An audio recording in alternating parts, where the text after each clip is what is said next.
আসসালামু আলাইকুম। সংবাদে আপনাদের সবাইকে স্বাগত জানাচ্ছি। আমি ফিরোজ তোহা। শুরুতেই সংবাদ শিরোনাম। বাংলাদেশের সর্বশেষ গুরুত্বপূর্ণ আপডেট সংবাদে আপনাকে স্বাগত। শুরুতেই সংবাদ শিরোনাম, পরে বিস্তারিত। প্রথমে জানাবো, রিজার্ভ $31 বিলিয়ন ছাড়ালো। দেশের বৈদেশিক মুদ্রার গ্রস রিজার্ভ আরও বেড়েছে, তা $31.31 বিলিয়ন ঠেকেছে গত 28 মাসের মধ্যে, যা সর্বোচ্চ উঠেছে। সর্বশেষ 2023 সালের মার্চের শুরুতে রিজার্ভ $32 বিলিয়ন নিচে নেমেছিল।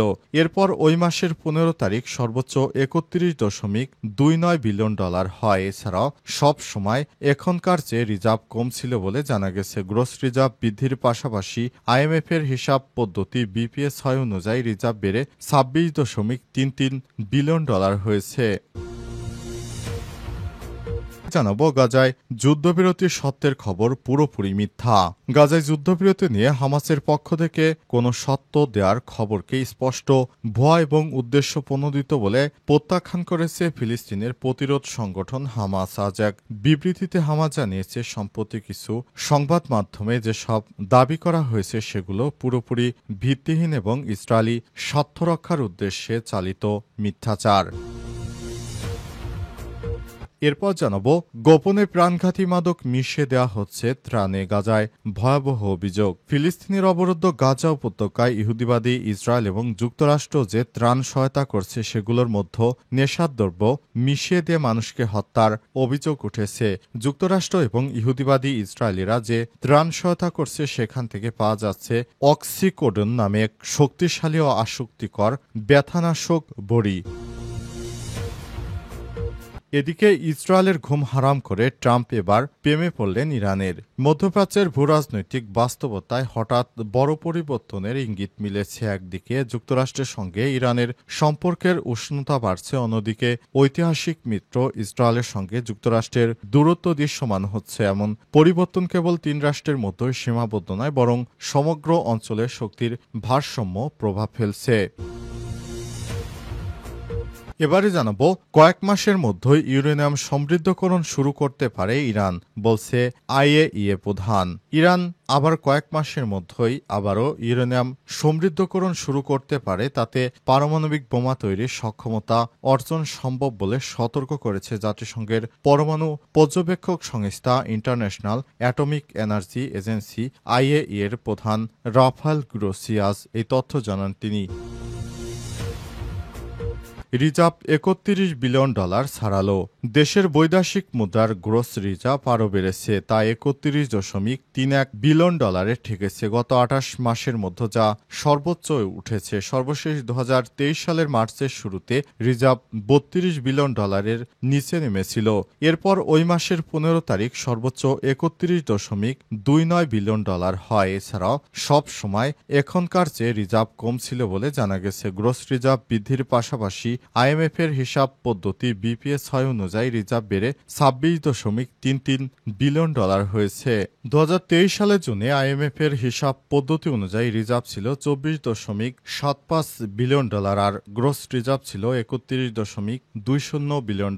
এর আগে 2021 সালের অগস্টে প্রথমবারের মতো তা $48 বিলিয়ন পৌঁছায়। তবে বাংলাদেশের অন্তর্বর্তীকালীন সরকার ক্ষমতা নেওয়ার পর চচ্চর করে রিজার্ভ বাড়তে শুরু করেছে। শেখ হাসিনা পালিয়ে যাওয়ার পর বাংলাদেশের রিজার্ভ এখন অনেক বেশি বৃদ্ধি পেয়ে এখন $31.31 বিলিয়ন উন্নীত হল। ইতিহাসে এত বেশি রিজার্ভ খুব কম সময় ছিল বাংলাদেশের। ধারণা করা হচ্ছে এই রিজার্ভ অন্তর্বর্তীকালীন সরকার ক্ষমতায় থাকলে খুব ভালো পর্যায়ে নিয়ে যেতে পারবে। বর্তমানে যে পদ্ধতিতে রয়েছে রিজার্ভ সেটি খুবই আশাজনক এবং ধারণা করা হচ্ছে এই রিজার্ভ অন্তর্বর্তীকালীন সরকার ক্ষমতায় থাকলে সেটি আস্তে আস্তে আরও উন্নীত করা হবে। অন্তর্বর্তীকালীন সরকারের দূরদর্শী নেতৃত্বে বাংলাদেশের রিজার্ভ এখন অনেকটাই বেড়ে গেছে। মাঝে শেখ হাসিনার সময় একসময় রিজার্ভ এসে দাঁড়িয়েছিল মাত্র $13-14 বিলিয়ন, যা সেই সময় সাধারণ জনতার মধ্যে খুবই আতঙ্ক বিরাজ করত। এই বুঝি রিজার্ভ শেষ হয়ে যায়, এই বুঝি বাংলাদেশ দেউলিয়া হয়ে যায়। তবে বর্তমান সময়ে রিজার্ভ সব থেকে বেশি, এটি সত্যি অন্তর্বর্তীকালীন সরকারকে ধন্যবাদ দিতে হয়। পাশাপাশি যারা প্রবাসী রয়েছেন তাদেরকেও অন্তরের অন্তরস্থল থেকে ধন্যবাদ, কারণ আপনারা রেমিটেন্স পাঠান বলেই বাংলাদেশের রিজার্ভ এতটা বৃদ্ধি পেয়েছে। গাজায় যুদ্ধবিরতির সত্যের খবর পুরোপুরি মিথ্যা। গাজায় যুদ্ধবিরতি নিয়ে হামাসের পক্ষ থেকে কোনো শর্ত দেওয়ার খবরকে স্পষ্ট ভুয়া ও উদ্দেশ্যপ্রণোদিত বলে প্রত্যাখ্যান করেছে ফিলিস্তিন প্রতিরোধ সংগঠন হামাস। আজ এক বিবৃতিতে হামাস জানায়, সম্প্রতি কিছু সংবাদ মাধ্যমে যেসব দাবি করা হয়েছে সেগুলো পুরোপুরি মিথ্যা গুজব এবং ইসরায়েলি স্বার্থ রক্ষার উদ্দেশ্যে চালিত মিথ্যাচার। বিশেষ করে স্কাই নিউজ আরাবিয়ার একটি প্রতিবেদনকে কেন্দ্র করে এই প্রতিক্রিয়া দিয়েছে হামাস। সেখানে একজন অজ্ঞাতনামা ফিলিস্তিনি সূত্রকে উদ্ধৃত করে বলেছে, হামাস নাকি যুদ্ধবিরতির জন্য 3টি শর্ত দিয়েছে। সেগুলো হচ্ছে: 1. বিদেশে থাকা হামাস নেতাদের নিরাপত্তার গ্যারান্টি দিতে হবে। 2. হামাসের বিদেশি সম্পদের সুরক্ষা। 3. যুদ্ধ পরবর্তী গাজায় সংগঠনটির সক্রিয় ভূমিকা নিশ্চিত করতে হবে। এই দাবিগুলোকে সরাসরি প্রত্যাখ্যান করেছে হামাস। এই সব মিথ্যা দাবি ও তথ্য স্পষ্ট এবং প্রকাশ্যে অবস্থানের পরিপন্থী। হামাস কখনোই গোপন সূত্র বা ফাঁস হওয়া তথ্যের মাধ্যমে তাদের দাবি জানায় না। সংগঠনটি আরও জানিয়েছে, এই ধরনের প্রতিবেদন ইসরায়েলি আগ্রাসন থেকে মনোযোগ সরিয়ে নিতে এবং ফিলিস্তিনি প্রতিরোধকে কলুষিত করতে উদ্দেশ্যপ্রণোদিতভাবে ছড়ানো হচ্ছে। এদিকে যুক্তরাষ্ট্রের প্রেসিডেন্ট ডোনাল্ড ট্রাম্প আজ তার ট্রুথ সোশ্যাল অ্যাকাউন্টে লিখেছেন, গাজায় চুক্তি করো, জিম্মিদের ফিরে আনো। এর আগে তিনি অনুমান করেছিলেন যে 1 সপ্তাহের মধ্যে একটি যুদ্ধবিরতি চুক্তি হতে পারে। উল্লেখ্য, গাজায় ইসরায়েলি বোমা হামলায় এ পর্যন্ত 1 লাখের বেশি নিরীহ ফিলিস্তিনিদের হত্যা করা হয়েছে। সূত্র আল শাফা নিউজ, স্কাই নিউজ আরাবিয়া। গোপনে প্রাণঘাতী মাদক মিশিয়ে দেওয়া হচ্ছে ত্রাণে।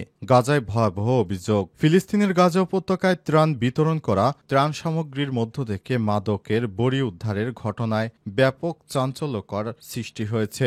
গাজা সরকারি গণমাধ্যম কার্যালয়ের বরাতে জানা গেছে, মার্কিন ইসরায়েলি ত্রাণ কেন্দ্রগুলোর মাধ্যমে সরবরাহকৃত আটার ব্যাগের ভেতর থেকে অক্সিফোর্ডের নামের একটি শক্তিশালী ও আসক্তিকর ব্যথানাশক বড়ি পাওয়া গেছে। প্রকাশিত এক বিবৃতিতে কার্যালয় জানিয়েছে, আমরা এখন পর্যন্ত 4 ব্যক্তির কাছ থেকে প্রত্যক্ষ সাক্ষ্য পেয়েছি যারা বিতরণ করা আটার ব্যাগের ভেতর থেকেই বড়ি পেয়েছেন। এতে আরও সতর্ক করা হয়েছে, কিছু ক্ষেত্রে মাদক গুঁড়ো করে কিংবা দ্রবীভূত করে ইচ্ছাকৃতভাবে আটার সঙ্গে মিশিয়ে দেওয়ার আশঙ্কা করা হচ্ছে। আজ প্রকাশিত বিবৃতিতে কার্যালয় জানায়, আমরা এ পর্যন্ত 4 জনের কাছ থেকে এটি উদ্ধার করেছি। অক্সিকোডন মূলত ক্যান্সারের রোগীদের তীব্র ব্যথা উপশমে ব্যবহৃত হয়, তবে এটি অত্যন্ত আসক্তিকর এবং অতিমাত্রায় গ্রহণ করলে মারাত্মক পার্শ্ব প্রতিক্রিয়া তৈরি হতে পারে, যার মধ্যে রয়েছে শ্বাসকষ্ট, বিভ্রম এবং মৃত্যু ঝুঁকি সংক্রান্ত কিছু ছবি সামাজিক যোগাযোগ মাধ্যমে ভাইরাল হয়েছে, যেখানে আটার ব্যাগের সঙ্গে মাদকের বড়ি দেখা যায়। এরপরই গাজা কর্তৃপক্ষ আনুষ্ঠানিক বিবৃতিতে বিষয়টি প্রকাশ্যে আনে। স্থানীয় এক ফার্মাসিস্ট ওমর হামাদ এক গণহত্যার নিকৃষ্টতম রূপ বলে অভিহিত করেছেন। অন্যদিকে গাজার চিকিৎসক খলিল মাজেন আবুনাদা ফেসবুকে লিখেছেন, এই মাদক আমাদের সামাজিক চেতনা ধ্বংসের অস্ত্র হিসেবে ব্যবহার করা হচ্ছে।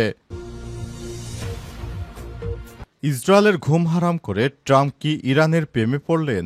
মধ্যপ্রাচ্যে ভূরাজনৈতিক বাস্তবতায় হঠাৎ বড় পরিবর্তনের ইঙ্গিত মিলেছে। একদিকে যুক্তরাষ্ট্রের সঙ্গে ইরানের সম্পর্কের উষ্ণতা বাড়ছে, অন্যদিকে ঐতিহাসিক মিত্র ইসরায়েলের সঙ্গে যুক্তরাষ্ট্রের দূরত্ব দৃশ্যমান হচ্ছে। এমন পরিবর্তন কেবল 3 রাষ্ট্রের মধ্যে সীমাবদ্ধ নয়, বরং সমগ্র অঞ্চলের শক্তির ভারসাম্যে প্রভাব ফেলেছে।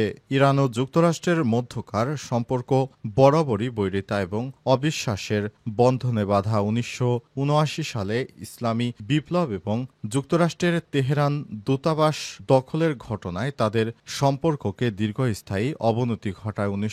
2015 সালে পরমাণু চুক্তি ছিল এক সম্ভাবনাময় অধ্যায়, কিন্তু মার্কিন প্রেসিডেন্ট ডোনাল্ড ট্রাম্প প্রশাসনের একতরফা চুক্তি ত্যাগ সে সম্ভাবনাকে ভেঙে দেয়। এরপর কয়েক বছর উত্তেজনা চললেও 2025 সালে এসে দেখা যাচ্ছে এক নতুন ধারা। যুক্তরাষ্ট্র ইরানকে ঘিরে কিছুটা নমনীয়তা দেখাচ্ছে। এর নেপথ্যে রয়েছে ভূরাজনৈতিক বাস্তবতা, তেল, গ্যাস, অর্থনীতি এবং চীন রাশিয়ার বিরুদ্ধে কৌশলগত প্রতিরোধ। সম্প্রতি ইসরায়েলের সঙ্গে ইরানের সামরিক উত্তেজনা নতুন মাত্রা পায়। প্রথমে ইরানে হামলা চালায় ইসরায়েল, এরপর ইরান সরাসরি ইসরায়েলে শতাধিক ড্রোন ও ব্যালিস্টিক ক্ষেপণাস্ত্র হামলা চালায়। আবার ইসরায়েল ও ইরানে বেশ কয়েকবার পারমাণবিক স্থাপনায় হামলা চালায়। এই অবস্থায় ডোনাল্ড ট্রাম্পও হামলা চালিয়েছে, কিন্তু সর্বশেষ দেখা গেল এবার নমনীয়তা দেখাতে শুরু করেছেন মার্কিন প্রেসিডেন্ট ডোনাল্ড ট্রাম্প।